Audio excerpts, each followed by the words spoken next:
ہر خطے کا سفر اپنے الگ اصول اور الگ طور طریقے رکھتا ہے اور رفتہ رفتہ انسان خود کو انہی اصولوں میں ڈھال لیتا ہے۔ جیسے مالدیپ میں ایک جزیرے سے دوسرے تک جانا محض کشتی یا لانچ پکڑنے کا معاملہ نہیں ہے، وہاں تو پورا کیلنڈر دیکھ کر فیصلہ کرنا پڑتا ہے کہ روانگی کا دن کون سا ہو اور واپسی کب ممکن ہے۔ بعض چھوٹے جزائر ایسے ہیں جہاں ہفتے میں صرف ایک کشتی آتی ہے، ایک جاتی ہے، ذرا دیر ہو جائے تو پورا ہفتہ ساحل پر بیٹھ کر لہروں کو دیکھتے رہو۔ مجھے تو یقین ہے وہاں لوگ شادی کی تاریخ طے کرتے ہوئے بھی سوچتے ہوں گے کہ اس دن کشتی آتی ہے تو یہی دن مناسب ہے۔ زندگی جیسے اپنی رفتار خود طے کر لیتی ہے اور انسان اسی کے مطابق چلتا ہے۔ میرا نام شہیر عادل ہے، میں فوٹوگرافی اور دوسرے ملکوں کے سفر کے بارے میں معلوماتی ویڈیوز بناتا ہوں۔ آپ میرے سفر نامے میری ویب سائٹ www.shahiradil.com سے خرید سکتے ہیں۔ اس طرح کی مزید ویڈیوز دیکھنے کے لیے چینل سبسکرائب کریں۔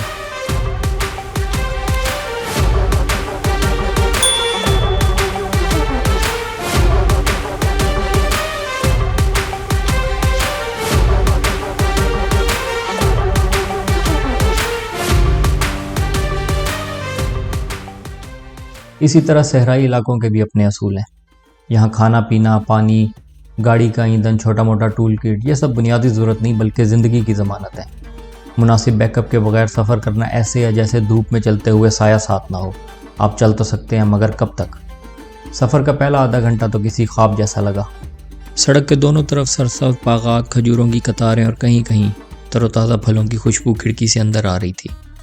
گاڑی آسانی سے چل رہی تھی، گفتگو روانی سے جاری تھی اور وہ قدرتی ہریالی دل کو خوش کر رہی تھی۔ مگر یہ ہریالی آہستہ آہستہ ایسے گھٹتی گئی جیسے کوئی تصویر آہستہ آہستہ مدھم ہو جائے۔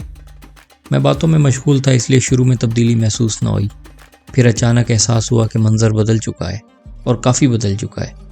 دائیں بائیں دیکھ کر محسوس ہوا کہ ہم ایک ایسے خطے میں داخل ہو چکے ہیں جہاں نہ کوئی درخت تھا، نہ کوئی کھیت، نہ کوئی چرند پرند، بس زمین کی بے رنگ وسعت اور دور تک پھیلے ہوئے پتھریلے ٹیلے۔ ایسی خاموشی کہ اگر کھڑکی کھولو تو شاید ہوا بھی قدم رکھتے ہوئے ڈرے۔ میں میزبان سے کہنے ہی والا تھا کہ دیکھو کیسا بیابان شروع ہو گیا ہے کہ اچانک افق پر کسی آبادی کے دھندلے سائے نظر آئے۔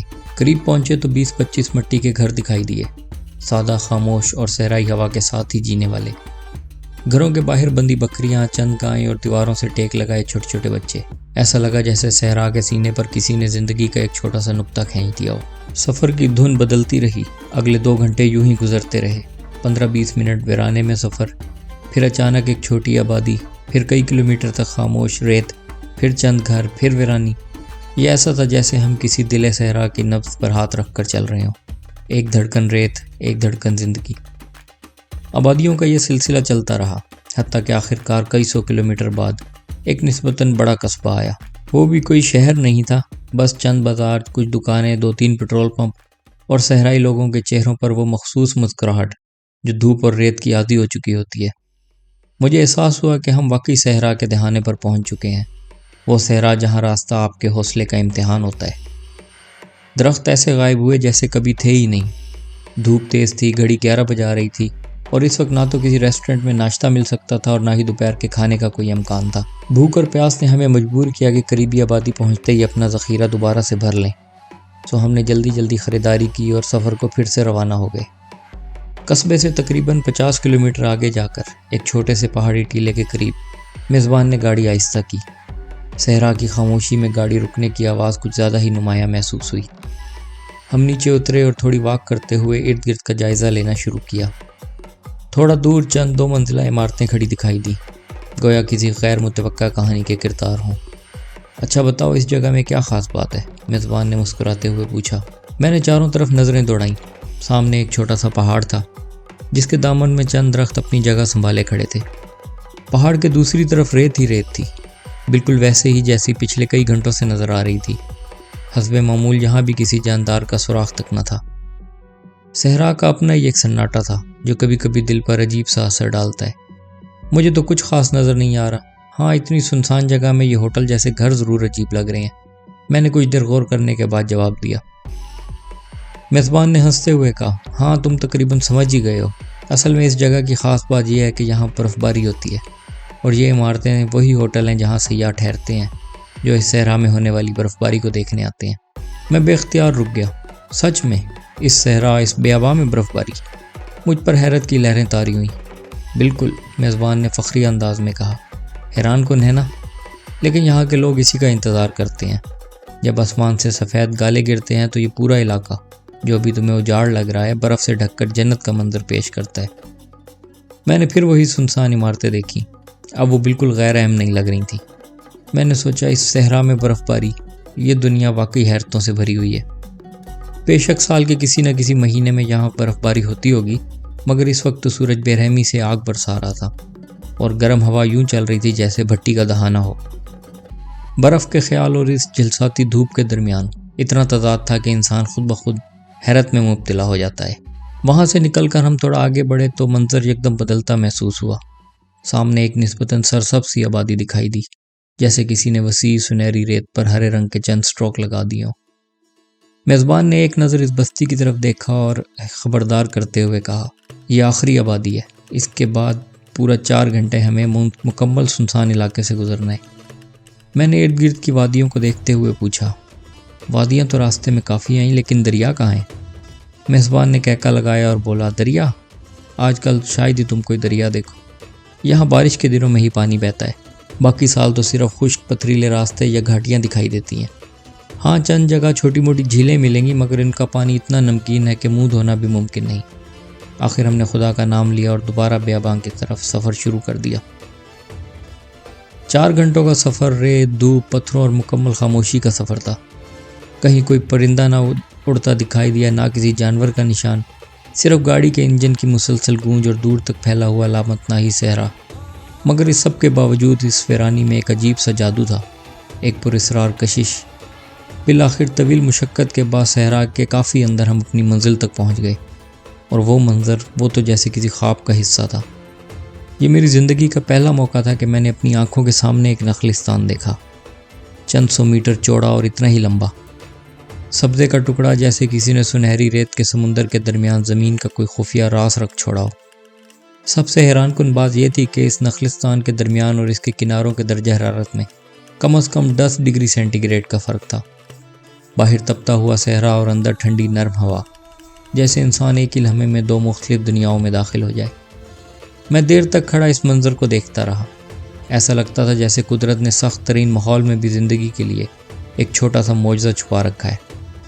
گاؤں کے عین درمیان کھجور کے سرسبز درختوں کے نیچے کھڑے ہونا ایک الگ ہی سکون کا لمحہ تھا۔ وہاں کی ٹھنڈی ہوا میں کچھ ایسا جادو تھا کہ دل چاہتا تھا بس اسی جگہ رک کر وقت کو تھوڑی دیر کے لیے روک لیا جائے۔ مگر جیسے ہی اس گاؤں کی سرحد سے باہر قدم رکھا، صحرا کی گرم ہوا نے ایسا تھپڑ مارا جیسے روح جسم سے الگ ہو کر اڑنے لگے۔ دھوپ کی شدت، ریت کے ذرات کی ہلکی جھونکیاں اور ہوا کا خشک لمس، یہ سب کچھ ایسا محسوس ہوتا تھا جیسے فطرت اپنی طاقت دکھانا چاہتی ہو۔ جب میں گاؤں پہنچا تو معلوم ہوا میزبان نے میرے آنے کا تو بتایا ہی نہیں تھا، ساتھ اپنے آنے کی بھی اطلاع نہیں دی تھی۔ اس نے میرا تعارف بس ایک جملے میں ہی کرا دیا، یہ میرا پاکستان سے دوست آیا ہے، اور پھر ایک ایک کر کے اپنے تمام رشتہ داروں کا تعارف کرایا۔ مجھے کبھی اپنے دور کے رشتہ دار نہ یاد ہوئے، اس کے کہاں یاد ہوتے۔ گاؤں کے بچے، بوڑھے، مرد و خواتین سب میری طرف دیکھ کر خوشی کا اظہار کرتے نظر آ رہے تھے، جیسے نکاح میں نے پڑھانا ہو۔ ان سب کی نظریں خود پر مرکوز دیکھ کر مجھے اپنا آپ سرکس کے جانور کی طرح محسوس ہونے لگا۔ لیکن وقت کے ساتھ ساتھ یہ احساس کمزور پڑنے لگا اور میں آہستہ آہستہ اس ماحول میں گھلنے ملنے لگا۔ اس گاؤں میں رہنے والے لوگ دنیا سے الگ تھلگ زندگی گزارتے ہیں۔ ابتدا میں یہ لگتا ہے یہ لوگ مہذب دنیا کے بارے میں کچھ نہیں جانتے اور ہم ہی زیادہ ترقی یافتہ اور تعلیم یافتہ ہیں۔ لیکن جب ہم ان سے بات چیت شروع کرتے ہیں تو ایک عجیب سا راز کھلنا شروع ہوتا ہے۔ ان کی سادہ زندگی میں چھپی دانائی اور بنیادی اقدار ہمیں حیران کر دیتی ہیں۔ وہ زندگی کی حقیقتوں اور انسانی تعلقات کی گہرائیوں کو ایسے سمجھتی ہیں جو بڑے شہروں میں بسنے والے اکثر لوگ بھول چکے ہوتے ہیں۔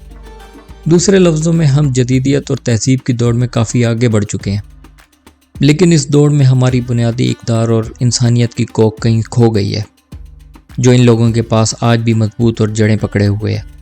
یہ تجربہ مجھے یہ سبق دے گیا کہ سچائی اور انسانی قدر کسی شہروں کی روشنی یا جدید سہولتوں سے نہیں آتی، بلکہ دل سے جڑی سادہ زندگی اور فطرت کے قریب رہنے سے ملتی ہے۔ اور گاؤں کے یہ لوگ اپنے چھوٹے چھوٹے کاموں، اپنے خاندان اور کمیونٹی کے بندھن، زمین و آسمان سے جڑے اپنے رشتوں میں حقیقی خوشی اور سکون کی حقیقت کو سمجھتے ہیں۔ اس کی سب سے بڑی وجہ مادیت پرستی اور حرص ہے۔ حقیقت یہ ہے کہ یہ دونوں ایک ہی سکے کے 2 رخ ہیں، اور یہ دونوں ہی انسان کی روح پر مختلف انداز سے چھاپ چھوڑتے ہیں۔ الگ تھلگ رہنے والے لوگوں میں مادیت پرستی کی کمی اس لیے نہیں کہ ان کی فطرت شہر کے رہنے والوں سے بنیادی طور پر مختلف ہوتی ہے، بلکہ اس لیے کہ وہ اس مواد سے ناواقف ہیں جو شہری دنیا کے انسانوں کو مادیت پرستی کی طرف مائل کرتا ہے۔ صحرائے صحارا کے نخلستان میں رہنے والے ایک شخص کے لیے آئی فون کے نئے ماڈل کی خواہش محض ایک تصور ہے، کیونکہ اس نے کبھی آئی فون دیکھا ہی نہیں۔ اسی لیے کہا جاتا ہے کہ علم دولت ہے اور جہالت نعمت۔ علم انسان کو چیزوں کی خواہش دیتا ہے، لیکن جہالت ایک سادگی اور سکون کی حالت پیدا کرتی ہے جو مادیت کی دوڑ سے آزاد ہوتی ہے۔ فطری طور پر انسان اپنی ضروریات اور خواہشات کو اپنے ارد گرد کے لوگوں کے معیار اور حالات سے جوڑتا ہے۔ وہ چاہتا ہے کہ اس کے پاس جو کچھ ہو وہ کم از کم اپنے ارد گرد موجود لوگوں سے بہتر ہو۔ ان بدو لوگوں کی فطرت بھی بالکل وہی ہے، صرف یہ کہ ان کے ہاں مادیت پرستی اتنی کم ہے کہ آپ انہیں شہروں کے لوگوں کی طرح بڑے گھر، مہنگی گاڑیاں یا کاروباری دوڑ میں مصروف نہیں پائیں گے۔ ان کی دوڑ، ان کی چاہت اور ان کی ترجیحات بالکل مختلف ہیں۔ ان کے لیے اہم چیزیں یہ ہیں کہ ان کے ڈیرے کا محل وقوع محفوظ اور سازگار ہو، وہاں پانی کے کنویں موجود ہوں اور پانی کا ذائقہ خوشگوار ہو، مال مویشی کافی تعداد میں ہوں، گھوڑے اور اونٹ اچھی نسل کے ہوں، اور روزمرہ کی زندگی میں بنیادی سہولیات اور سکون موجود ہو۔ یہی ان کی دنیا ہے، یہی ان کی خوشی ہے اور یہی ان کا معیار زندگی ہے۔ وہ نہ دولت کی دوڑ میں الجھے ہیں، نہ شہروں کی روشنیوں کی چکا چوند میں، بلکہ اپنی زمین، اپنی کمیونٹی اور اپنی فطرت کے قریب رہ کر ایک الگ ہی شان و شوکت کے ساتھ زندگی گزار رہی ہیں۔ خوشی اور سکون ہمیشہ جدیدیت اور مال و دولت میں نہیں، بلکہ اپنی ضروریات اور ماحول کے مطابق زندگی گزارنے میں چھپی ہوتی ہے، اور شاید یہی وہ سچائی ہے جو شہری لوگ زندگی کے شور و غل میں بھول چکے ہیں۔ ویسے تو بدو کی اصطلاح عام طور پر صحرائی خانہ بدوشوں کے لیے استعمال کی جاتی ہے، اور زیادہ تر ڈکشنریوں میں بھی یہی تعریف دی گئی ہے، لیکن حقیقت یہ ہے کہ ہر صحرا میں پایا جانے والا خانہ بدوش بدو نہیں ہوتا۔ بدو صرف ایک قدیم صحرائی قبیلے کا نام ہے جس کی قدیم جڑیں یمن کے صحرائے عرب سے جا ملتی ہیں۔ وقت کے ساتھ ساتھ یہ قبیلہ موجودہ سعودی عرب، شام، عراق اور اردن کے صحرائی علاقوں تک پھیل گیا، اور پھر شمالی افریقہ کے مصر کے صحرائے سینا، لیبیا، الجزائر اور مراکش تک بھی ان لوگوں کی موجودگی رہی۔ ایک اندازے کے مطابق آج تقریباً 2.5 کروڑ بدو مختلف علاقوں میں بسے ہوئے ہیں، اور انہی میں سے چند سو لوگوں سے میں نے اس بن بلائی شادی میں ملاقات کی، اور یہ تجربہ زندگی بھر یاد رہنے والا تھا۔ صحرائے سینا، جسے دشت سینا کہنا شاید زیادہ مناسب ہو، ایک ایسا صحرا ہے جو صرف ریت کے ٹیلوں تک محدود نہیں بلکہ ایک پوری تاریخ ہے۔ مصر میں یہ وہ علاقہ ہے جہاں حضرت موسیٰ علیہ السلام بنی اسرائیل کے ساتھ 40 سال تک بھٹکتے رہے۔ یہی وہ زمین ہے جہاں کوہ طور، جسے جبل موسیٰ بھی کہا جاتا ہے، موجود ہے۔ کہا جاتا ہے یہاں حضرت موسیٰ علیہ السلام نے اللہ تعالیٰ سے کلام کیا اور اپنی قوم کے لیے رہنمائی حاصل کی۔ اس صحرا کی تاریخ اور روحانیت کی گہرائی ایسی ہے کہ ہر قدم پر محسوس ہوتا ہے کہ یہ زمین محض ریت اور پتھروں کا مجموعہ نہیں، بلکہ ہزاروں سال کی کہانیوں، آفاقی سبق اور انسانی صبر و حوصلے کی علامت ہے۔ مصر کی اس مقدس سرزمین کے بارے میں آگے چل کر تفصیل سے بات کروں گا، تاکہ آپ کو بھی وہ منظر محسوس ہو جو میں نے اپنی آنکھوں سے دیکھا۔ اس طرح کی مزید ویڈیوز دیکھنے کے لیے چینل سبسکرائب کریں۔